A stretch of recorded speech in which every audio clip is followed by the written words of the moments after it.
You're not done planting already, are you? I couldn't resist these great begonias. One of my favorites. This is called Griffin begonia and on sale as usual. But I want to show you 3 plants that we can put in now, but actually either have a bulb or a tuber underneath that we can save at the end of the season. Now I've got another begonia in here who I love also called Bonfire, but it's not getting enough sun. This thing doesn't need any sun. It's just grown for its beautiful foliage. So we're going to sub these out.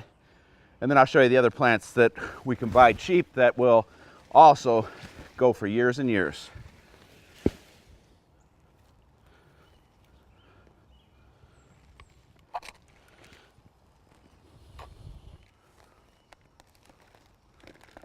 All right, I'm going to put some water on these and then we'll take a look at the other plants that work the same way. And I got 2 nice looking pots out of the deal too. So the other plants that work the same way, these are caladiums. They're shade-loving foliage plants that have bulbs underneath, which are tender, and of course dahlias that have tubers. And I'll be doing a video when things get cold to show you how we store these. The only place that I have that has enough sun for these dahlias is here in the vegetable garden, and check out all these basil plants. Those are going in too. Nurseries are always bringing in new plants, and look at this basil. There must be 50 plants in there. It was $9. Now I got basil right here. Why am I putting more basil in? Well, when basil goes to seed, and you can see a seed head right there, it changes the flavor.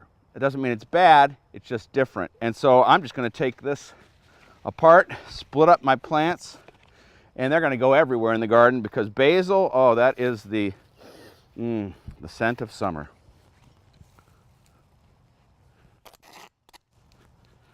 This is where the garlic was.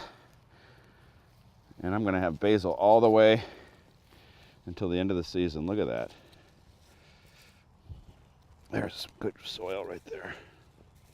All right, throw a little bit of straw on here, get some water on it. Now we're going to look at Doug's deer disaster. And it is a disaster. This is what happens when you're not vigilant with your spraying. Bob X works.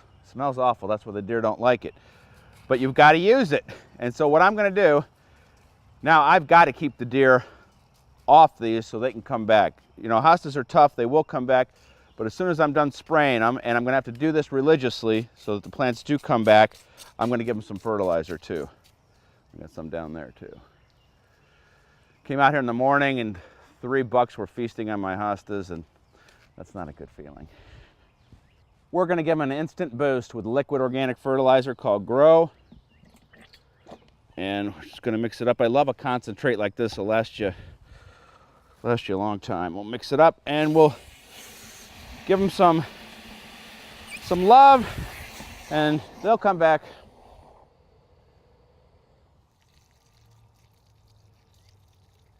All right, watering at the base so we're not losing any of our Bobex. And I'm going to get these guys fertilized and then we're going to finish up. Check me out online. That's where you can find lots of other garden stories, videos, and blog posts. Also where you can join my Seed of the Month Club and find out how you could travel to Italy with me. Until next week, still plenty to do, and I'm going to fertilize the rest of these hostas and cross my fingers. We'll see you then.